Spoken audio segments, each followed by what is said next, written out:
Let's talk about who's going to be our breakout stars for 2025.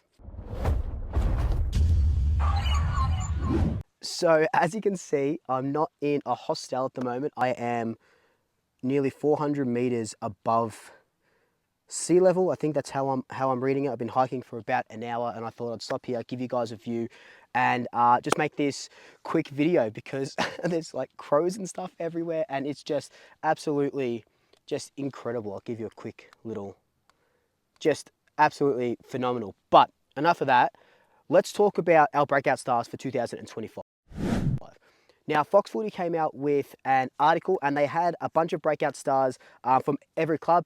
Pretty much every club had these sort of young sort of people or players that are going to be sort of superstars. Like Essendon had Nate Caddy for example. But for Collingwood's one, they put a 26-year-old Lockie Schultz. Now, I understand the sentiment and where they're coming from, that Lockie Schultz needs to have a big 2025, especially because we gave that first round draft pick for him, and he didn't have a good 2024. He had a really good 24, but not up to his 35 plus goal sort of standard that we sort of wanted him to sit around.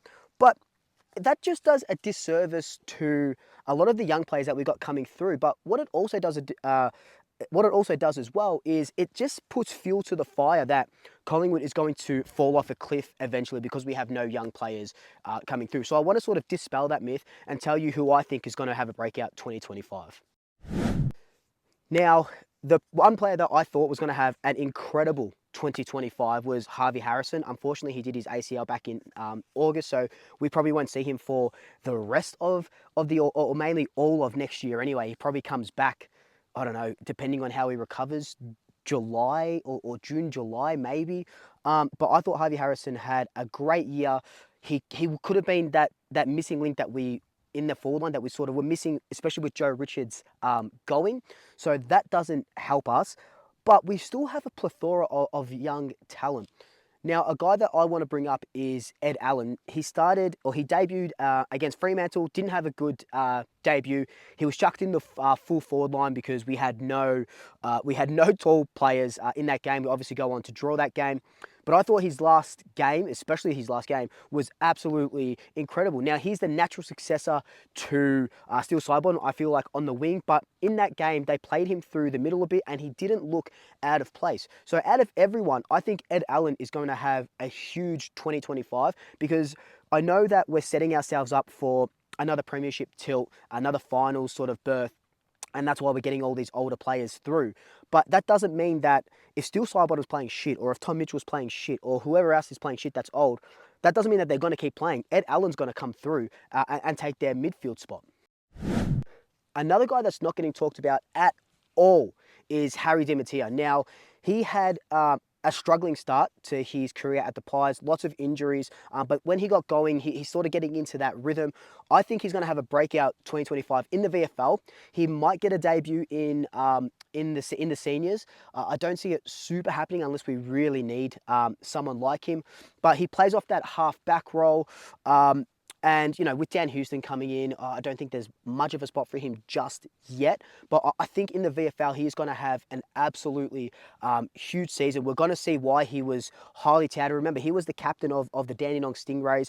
So he came back from that cricketing background, a leader on the field. So we're going to see a lot of him. You've got TJ, probably not a breakout season, but he'll have another big season under his belt. He's been training with Isaac Quaynor and hanging around with Q and stuff. So that's going to be incredible for him as well.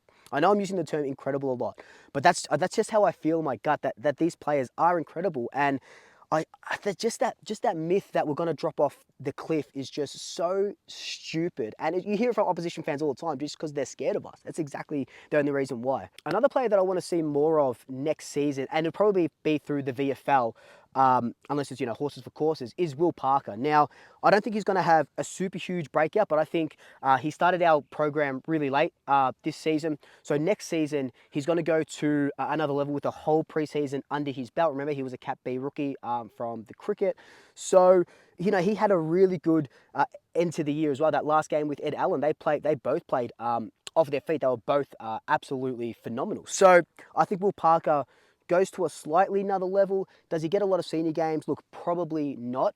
But out of all those sort of players that I'm talking about, I think Ed Allen is the one that's going to command senior time. Now, you got to remember that when we drafted Ed Allen, that summer, I'm pretty sure it was that same summer, we extended his contract for another 2 years. So we have a lot of faith in Ed Allen. He's a really tall guy, really quick, explosive, can find the ball, can kick a goal. So I think that, yes, Lockie Schultz needs a breakout year, but he is not a breakout player. He's 26. 26-year-olds aren't breakout players, right? That you should be in your prime at 26. Ed Allen is going to have a huge year next year. Take it to the bank. He is my breakout player for 2025. Let me know your thoughts down below. Who is your breakout player for 2025? I'm going to go continue. Oh, I just looked backwards and I just got a bit of vertigo. Oh my God. I'm gonna go continue my hike, and I'll swoop you guys later. Until then, like, comment, subscribe, tell your family, tell your friends, tell your pets, and until next time, double shackers, I'll swoop you later.